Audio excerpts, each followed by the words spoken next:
नमामि गंगे तव पाद पंकजम सुरासुरै वंदित दिव्य रूपम भुक्तिम च मुक्तिम च ददासि नित्यम भावानुसारेण सदा नराणम। सर्वप्रथम तो आज की इस संत सम्मेलन की अध्यक्षता कर रहे परम आदरणीय बहन त्रिलोचन दास जी महाराज, मंच पर आसीन नेटवर्क 10 के चीफ एडिटर संजय गिरी जी, राजेश्वरम जी, पोंडुकर सरकार की, मेरे बराबर में गोवा वाले परम पूजनीय महाराज जी, यहाँ पर उपस्थित महामंडलेश्वर यतीन्द्रानंद गिरी जी, महामंडलेश्वर भूपेंद्र गिरी जी, सभी सम्मानित संत। मेरे से पहले जब यहाँ चर्चा हो रही थी तो महामंडलेश्वर उमाकांतानंद जी ने कहा कि महत्वपूर्ण एक रूपता नहीं है, एकता है। एकता बनाए रखने का आधार विविधता की स्वीकृति है। Acceptance of the differences is the basis of unity. जब तक आप अनेकता को स्वीकार नहीं करेंगे तब तक एकता नहीं आएगी। हमें लोगों की वेशभूषा को एक नहीं बनाना है। देखिए, सबसे बड़ा आधार जीवन का प्रेम होता है।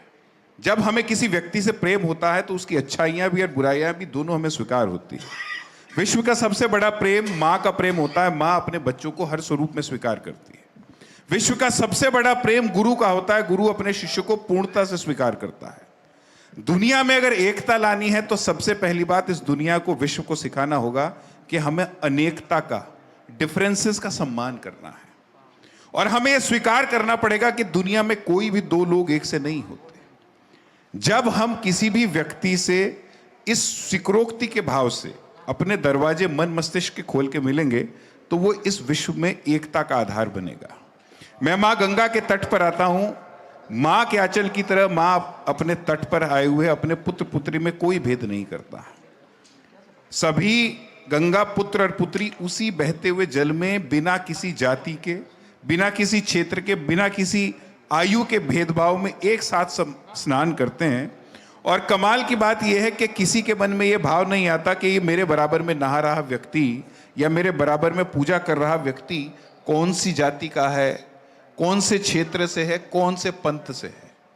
और वही मां गंगा का जल उन भक्तों की, उन श्रद्धालुओं की शरीर से स्पर्श करता हुआ बहता है और कोई सी के मन में छूत या अछूत पने की कोई बात नहीं आती।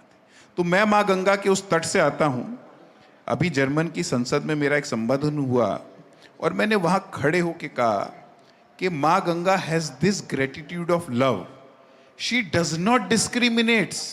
She does not discriminates on the basis of caste. She does not discriminates on the basis of colour. She does not discriminates on the basis of area. She does not discriminates. Even the flowing water other than the religious places, वो जब पीने के लिए मां गंगा का जल का प्रयोग होता है तो नहीं देखा जाता कि मानवता का कौन सा व्यक्ति उस जल को पी रहा है। जब सिंचाई के लिए मां गंगा का पानी किसी के खेत में जाता है तो यह नहीं देखा जाता कि उस व्यक्ति की जाति क्या है। यह भी नहीं देखा जाता कि उस व्यक्ति का धर्म क्या है। आज विश्व को आवश्यकता इस बात की है कि हम विश्व में व्याप्त इस अनेकता को स्वीकार करें। आज हम यहां बैठे हैं, इतने सारे लोग बैठे हैं। कोई डॉक्टर है, कोई इंजीनियर है, कोई 60 वर्ष का है, कोई 16 का है, कोई 25 का है। इसके अलावा विचारधारा भी अलग है, व्यक्तिगत सोच भी अलग है। जिस दिन हमने एक दूसरे का सम्मान करना प्रारंभ कर दिया, और सनातन धर्म का सबसे बड़ा आधार यही है कि विचारों की स्वतंत्रता। सनातन धर्म, हमारी भारतीय संस्कृति विचारों की स्वतंत्रता प्रदान करती है। श्रीमद् भगवद गीता के हजारों लाखों विश्लेषण हुए हैं और सभी सम्मानित हैं। तो मैं इतना ही कहना चाहूँगा कि हमारे धर्म की मूल भावना प्रेम है और प्रेम की मूल भावना स्वीकारोक्ति है। एक दूसरे का सम्मान करें, एक दूसरे के विचारों को स्वीकार करें और एक होकर चलें। बहुत बहुत धन्यवाद।